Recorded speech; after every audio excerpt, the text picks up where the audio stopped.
Të nderuar miq, në mbyllje të këtij viti do të flasim për një lajm të keq që na ka ardhur nga qyteti i Pogradecit. Një ngjarje e rëndë është zbuluar ditën e djeshme ku një 67 vjeçar është arrestuar nga policia mbi dyshimet për furdhënimin e një vajze 12 vjeçe, e cila ka mbetur shtatzën. Kanë qenë prindit e vajzës, të cilët kanë denoncuar në komisariat duke sjellë më pas edhe arrestimin e 67 vjeçarit. Ngjarja bëhet më e rëndë edhe për faktin që familjarët jashtë kamrave, sipas mediave, kanë deklaruar që me 67 vjeçarin kishin njësi dhe hyrje dalje të shpeshta në familje. Ndërkohë që për fëmijët sigurisht është një ngjarje e pabesueshme për një prind të 4 vajzave që të shkojë deri këtu për të kryer këtë makabritet. Po për të folur për këtë ngjarje në aspektin psikologjik, ne do ta kemi të ftuar dhe do ta trajtojmë me mikun e emisionit tonë psikologun Ron Kastrati. Ron, përshëndetje dhe faleminderit shumë. Përshëndetje për ju, për stafin tuaj. Ju falenderoj për ftesën në lidhje me këtë diskutim dhe në trajtimin e kësaj tematike mjaft të ndeshme për shoqërinë. Jo vetëm që është e ndjeshme, por mendoj që duhet të ngrihet një alarm kolektiv shoqëror që të parandalohen këto dukuri, sepse ajo vajzë është viktim dhe mund të ketë qenë jo vetëm vajza e dikujt tjetër, mund të jetë edhe vajza ime, vajza jote, vajza e shumë njerëzve shqiptar ku jetojmë dhe veprojmë në shtetin tonë, por unë kam bindjen që këto raste përveç që mund të shkaktojnë probleme të natyrës psikologjike, akoma më kaq shtatzania e saj etellon shumë kaq pra traumë. Kur them traumë, por në fakt po ju ndërpres, ishte shtatzania ajo që zbuloi pra ndryshimet fizike që sollën shqetësimin e prindërve. Pikërisht për këtë është shumë e habitshme fakti se pse shoqëria nuk bashkëpunon dhe hesht. Kur shoqëria nuk bashkëpunon dhe hesht, atëherë këto fenomene vazhdimisht mund të jenë aktive, të fshehura, tinzare, manipulative dhe si lloj veprime të tilla, jo vetëm nga ky rast, por nga shumë raste të tjera të ngjashme, nëse trajtojmë fenomenin, kuptojmë se këto raste hyn në spektrin e problemeve parafilike, ose thënë konkretisht pedofilike, pra, kur njerëzit kanë tërheqje seksuale, njerëzit e tillë, individët e tillë kanë tërheqje seksuale ndaj të miturve, dhe pse kanë këtë, sepse e shohin të miturin të paaft ta konceptoj botën, të paaft të mbrohet, të kundërshtoj, të refuzoj. Në fakt është edhe problemi mungesës së empatisë këtu. Një individ me tipare pedofilike, përveç që ka mungesë empatie, do ta shikoni edhe ju, në shumë raste e racionalizon situatën. Pra, mund të vijoj me fjalit ajo ka dashur vet, nuk e kam ditur moshën, kam qenë i habitur, gjëra të tilla të cilat apo dhe kërcënime si rasti konkret që mbyllë gojën po, pra, dhe kur them është parafilik, hyn pra në aspektin e problemeve parafilike, pedofilike, e aq më tepër akoma kur ushtron sadizëm ose dhunë, ose abuzim, ose keq trajtim seksual, e detyron të miturën, imagjinoni, pra e detyron të miturën që të kryejë marrëdhënie seksuale me të. Çfarë përbën kjo për shoqërinë tonë? A duhet të relativizohet kjo? A duhet të diskutojmë në media dhe të promovojmë teorira dhe informacione moralistike? Që themi familjeve, prindërve, njerëz të tjerë, i lutem kujdesuni për fëmijët tuaj? Jo, nuk mjafton kjo. Çfarë duhet të bëjmë? Të gjitha institucionet që janë funksionale, specifikisht drejtoritë për punë dhe mirëqenie sociale, qendrat për punë sociale, policia, prokuroria, sistemi i prokurorisë, gjitha këto duhet të jenë hallka të kyçe në shërbim të qytetarit, duke promovuar të drejtën, duke e zbatuar të drejtën dhe zero tolerancë për personat që kanë tendenca tilla që abuzojnë, keq trajtojnë, dhunojnë të mitura fëmijë, aq më keq akoma një 12 vjeçare apo një 13 vjeçare, e cila është në fazën fillestare zhvillimore të adoleshencës ose të pubertetit, drejt një adolescence. Tani çfarë mund të themi për traumat dhe pasojat e një fëmiu që përjeton një dhunim seksual apo një abuzim ose keqtrajtim seksual? Mund të ketë probleme të çrregullimeve identitare, të çrregullimeve stresit post-traumatik, mund të kenë probleme asociale, pastaj mund shfaqen edhe shumë probleme tjera mbi personalitetin e saj, mbi çrregullimet të cilat kanë të bëjnë me episode depresive, çrregullimet e humorit, pra një sër problemesh komplekse që do ta ndjekin gjatë shëndetit mendor. Po pra, ky lloj pedofili ndjes për këtë emocion të cilën e shfaq përballë jush, sepse do duhet të jem shumë profesional, por jam i të nditur nga ky rast, prandaj shprehem kështu, dhe nuk flas specifikisht vetëm për këtë rast, por për shumë raste tjera. Ja theksova pak më parë, ky person do të vuaj pasojat ligjore, juridike, mund të jenë edhe probleme psikiatrike, nuk dua ta justifikoj veprimin e tij. Por ju thoni që ky person, domethënë, ka probleme të tilla që mund mos kemi të bëjmë vetëm me këtë rast. Mund të ketë edhe raste tjera potenciale. Por a e kuptoni ku qëndron thelbi këtu? Është një traumë komplekse dhe një fëmijë 12 vjeçar nuk ka kapacitet të mjaftueshëm psikik për të mbrojtur ose për të krijuar bariera ose mure që t'i sfidoj këto keqtrajtime dhe abuzime, nëse nuk është në kujdesin e prindërve ose të shoqërisë. Se tani t'ja lëm punën hetuesisë dhe prokurisë gjatë këtij procesi, mos të ndrymë aty fare, por në interesin tonë të teleshikuesve është që të kuptojmë se kjo lloj traume zhvillimore, ky problem i një ankthi, ne i themi ankthi disociativ, kjo ndjenje fajve e turpit, a do ta shoqëroj të miturën deri në fazat e mëvonshme zhvillimore, deri në stadin adult? Patjetër që po, sepse mediat janë, tema është diskutuar, njerëzit gjykojnë e paragjykojnë, madje edhe bullizojnë. E ne këtu duhet kemi kujdes të ndëruar. Pra, shoqëria çfarë duhet bëj?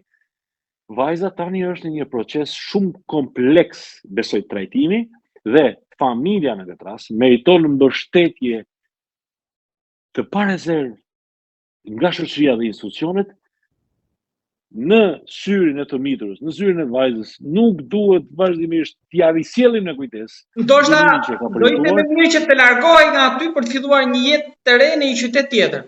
Me mbështetjen e tij. Shumë bukur. Edhe ndryshimi i ambientit, varësisht në çfarë kushte ekonomike qëndron familja, sepse edhe sot përballemi sfidojmë problemet ekonomike, edhe kjo është esenciale. Ndryshimi i ambientit dhe ofrimi një jete sa më të kujdesshme dhe të shëndetshme madje për të miturën, në mënyrë që ajo ta kapërcej më lehtë, sepse vështirësira kemi, sfida kemi, ju thash, kjo traumë, këto epizode, këto ngjarje besin të regjistruara në psikikën tonë dhe na persekutojnë vite e vite. Kjo është nëse e vërtet. Pra, një dhunim, një keqtrajtim, një abuzim seksual mbetet në psikikën njerëzore, veçanërisht kur e përjeton në fazën e fëmijërisë dhe ajo çfarë i duhet një fëmiu të trajtohet me precizitet, profesionalizëm, përgjatë shumë seancave psikologjike, duke i kombinuar sigurisht trajtimet në mënyrë që t'i përpunoj emocionet e saj traumatike. Dhe kjo e ndihmon të jetë më reziliente ose më e aftë që t'i kapërcej këto vështirësi dhe këto kujtime të dhunshme ose sadiste. Ajo çfarë pash nga titulli, gjithmonë po i referohem titullit, pash nga titulli që ka qenë akti detyrueshëm, apo jo. Ju lutem më korrigjoni nëse nuk jam i saktë. Dhe nëse ka qenë akti detyrueshëm, atëherë automatikisht presupozojmë ose dyshojmë se individi që e ka shtajtuar, e ka abuzuar ose ka kryer marrëdhënie seksuale, të dyshojmë ose supozojmë se mund të ketë natyrë sadiste, pra të dhunshme. Ashtu siç e thash, edhe një mungesë zero empatie, se të kryesh marrëdhënie seksuale me një fëmijë shkel jo vetëm ligjin, por edhe moralin dhe dignitetin tënd. E që i bie presupozohet që individi lërë që nuk ka pasur as moral as dignitet, por as nuk e ka përsekutuar ose nuk e ka ndëshkuar në ndërgjegja për një veprim të tillë. Deri në atë pikë, nëse e ka menduar, le më ta bëj, pra, se këtu qëndron koncepti. Edhe nëse e ka menduar dhe nuk e ka bërë, do duhet ta përsekutonte ndërgjegja. Po ky edhe ka bërë. Kjo është sinqerisht edhe fakti që një zonë rurale ku vështirë të flitet aq më tepër për psikolog apo punonjës social apo më the të thash probleme tjera. Pra mbyllet aty për fat keq. Zonat rurale përballen me fenomene dhe probleme të tilla, sikundër heshtja, paragjykimi, stigmatizimi, cenzurat e faktorëve sociokulturor i shkaktojnë banorëve probleme, mendoj shumë ngjyrshë, probleme këto që kanë të bëjnë me çrregullimet e shëndetit mendor, e aq më tepër akoma kur nuk i raportojnë ato fare. Pra, jo pse nuk duan, por ose kanë frikë, ose ndjejnë turp, gjykohen në mënyrë të padrejtë, nuk besojnë ndonse tek drejtësia, kanë krijuar bindjen që kjo botë është mashtruese, shteti nuk mund bëj asgjë për ta, nuk i viziton, qendrat për punë sociale ndonse nuk mund të ofrojnë shërbime të shpeshta edhe të nevojshme psikosociale ose sociale familjare për ta,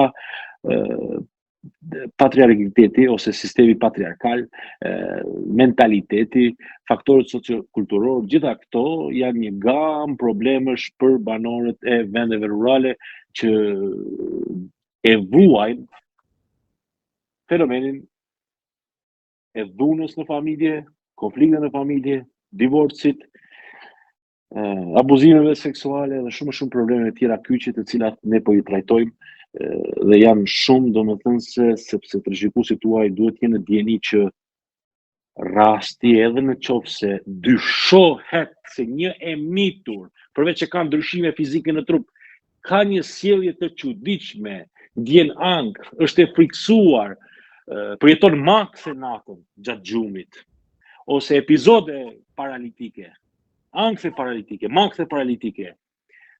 ka frikë të flas, heziton, përjeton simptoma të dridhjes, vjeshtësitjes së shpeshtë, problemeve në artikulim, se artikulim nuk mund të jetë vetëm problem organik ose neurologjik, mund të jetë edhe psikologjik. Si rezultati shumë problemeve abuzuese, dhunime dhe kështative seksuale. Dhe në këtë rast çfarë? A duhet të jeshtë familja? A duhet të dyshoj familja që një i mitur mund të jetë i prekur nga xhindët dhe demonët? Se edhe probleme të tilla kemi pra. Jo, nuk ka lidhje kjo me xhind dhe demon. Familja, po flas për gjitha rastet e përgjithshme, jo për rastin specifik, ju bëj me dije trishëguesët tuaj që nuk kam informacione të mjaftueshme për rastin, por për fenomenin. Po, për fenomenin, çfarë duhet të bëj familja? Të kontaktoj institucionet, ta raportoj rastin, të komunikoj rastin, sepse vetëm kështu futet në procesin zinxhiror të procedurave në mënyrë që rasti të administrohet sipas kushteve dhe dispozitave institucionale. Kjo është shumë domethënëse. Nuk i pajsoj as familjarët, as prindërit, por të gjithë ne, shoqëria, mbi supe, bartim përgjegjësinë, sepse kur heshtim ose çudinë më të madhe e diskutoj vetëm 3 ditë dhe pastaj e vazhdojmë jetën, as mos dyshoni, raste të tilla pastaj mund bëjnë akoma, sepse toleranca e përforcon sjellje negative. Ju e dini shumë mirë. Ju, një dashakeqi, një dhunuesi, një keqtrajtues, një një personi me probleme pedofilike ose parafilike ose perverse, e toleroni, nuk e ndërshkoni sipas dispozitave juridike, ligjeve në fuqi, nuk e gjykoni, ju çfarë prisni për pedofilin tjetër pasues? Se do ta reduktoj, do ta mënjanoj, do ta shmang një veprim të tillë? Toleranca proporcion sjelljen e një pedofili tjetër. Ne po flasim për një rast shumë të ndjeshëm të shoqërisë, e diskutojmë dhe nëse ky rast relativizohet, nuk mirë trajtohet, çfarë prisni për raste të tjera pasuese? Mund të ketë një natyrë të ngjashme, ose ndoshta akoma më të rëndë, se tani duket sikur jemi mësuar me këto raste, por kur themi jemi mësuar,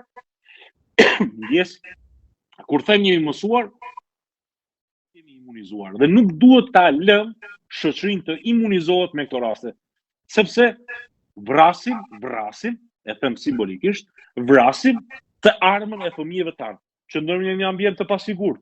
Dhe kur qëndron një ambient të pasigurt, sa do të jesh i qetur mik kur shkon tek parku dhe pi një kafe me bashkëshortën tënde, dhe kur sheh vajzën ose fëmijën tënd që loz me fëmijë të tjerë, ose ka shkuar në një cep dhe i afrohet një i moshuar, ose i afrohet një burr i çuditshëm dhe i dhuron një lodër ose e përkthel.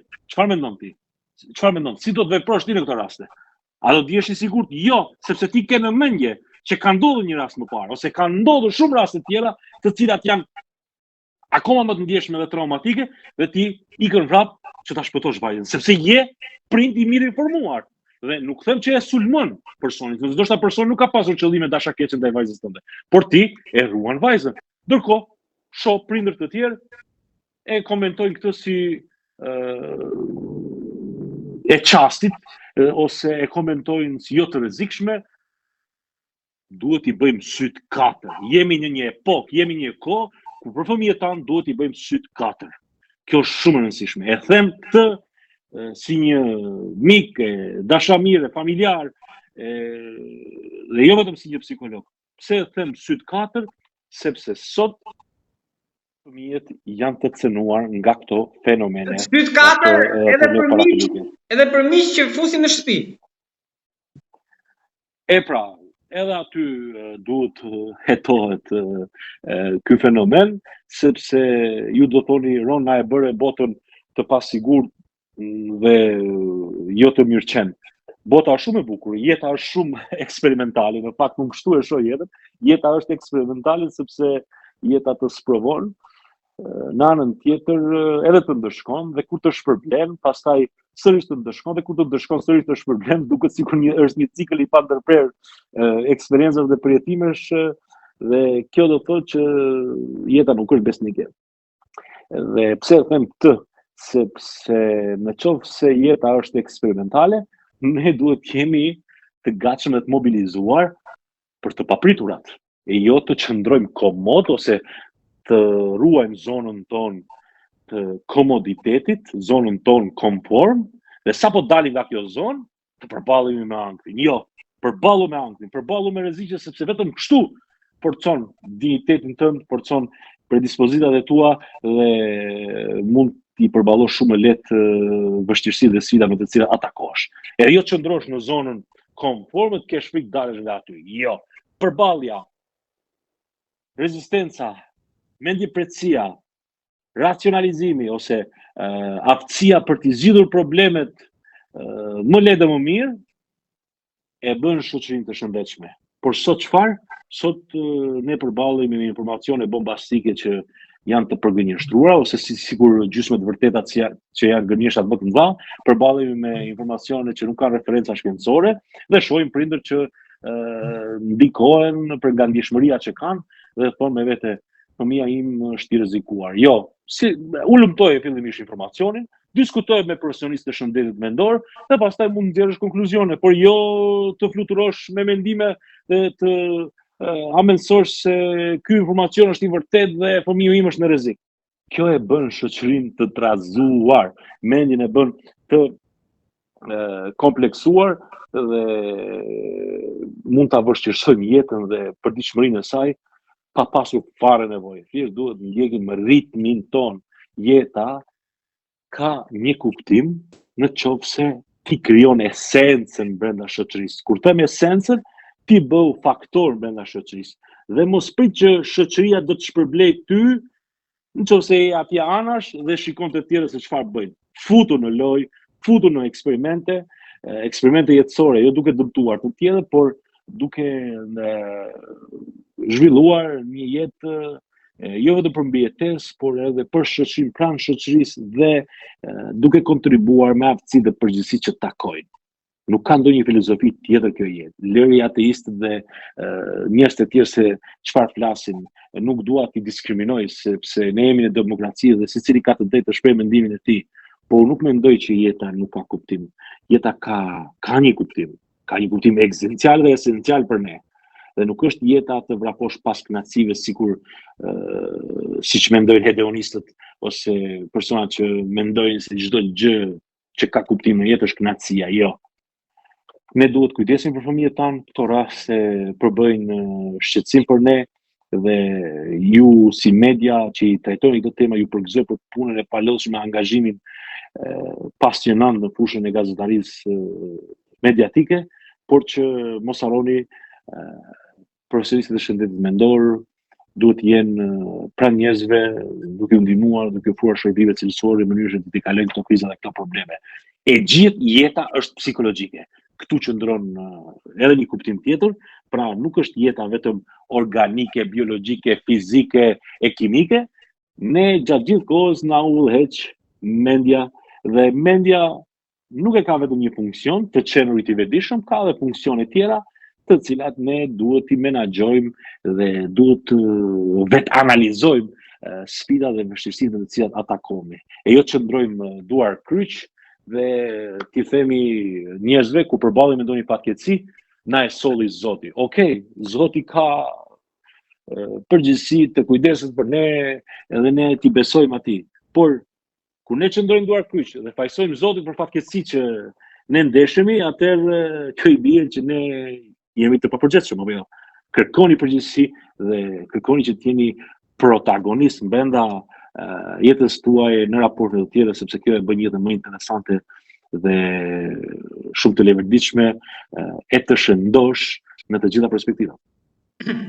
Një mesazh mjaft i qartë, duke uruar që mos kemi më ngjarje të tilla, Ron, të falenderoj shumë për bisedën, për bashkëpunimin, për kontributin tuaj për këto çështje që kemi trajtuar këtë vit. Edhe uroj për ju, por edhe për gjithë ata që na ndjekin, një vit sa më të mbar për atë që po vjen edhe që mos kemi më ngjarje të tilla, por gjithmonë duke dëgjuar më së miri mesazhet mjaft të qarta që ju dhat për shoqërinë. Le ta vazhdojmë deri në pafundësi kontratën tonë morale që e kemi me natyrën, me njerëzit, me të gjitha strukturat shoqërore sociale. Pse e them këtë? Se ta ruajmë këtë kontratë morale, kjo përforcon ndjenjën tonë njerëzore në mes të individit dhe shoqërisë. Por kur këto raste bëhen të shpeshta, atëherë bie që kjo kontratë po shkëputet, pra kontrata morale e shoqërisë. Dhe sikundër ne diskutojmë, por ajo çfarë unë do kërkoja nga profesionistët e shumë të jo të shëndetit mendor, por edhe të sociologjisë, qendrave punë sociale, mjekëve, pedagogëve, mësimdhënësve, duhet i përvishim mëngët dhe të jemi pjesë të rrezave multidisciplinare, diskutative, interaktive, aplikative, plan programeve të detajuara, të cilat do t'i ofronin kontribut të çmuar shoqërisë për t'i kapërcuar këto vështirësi. Ne jemi shqiptar në origjinë të lashtë në Ballkanin, në Europë. Shumë kohë më parë kemi qenë të civilizuar, mbretëri që i kemi ofruar shoqërisë dinjitet e besnikëri, ta ruajmë këtë histori të bukur që e kemi dhe t'i luftojmë këtë dukuri. Ky është mesazhi im. Faleminderit. Faleminderit ju Ron për gjithçka. Ishte kënaqësi, mirë dëgjofshi.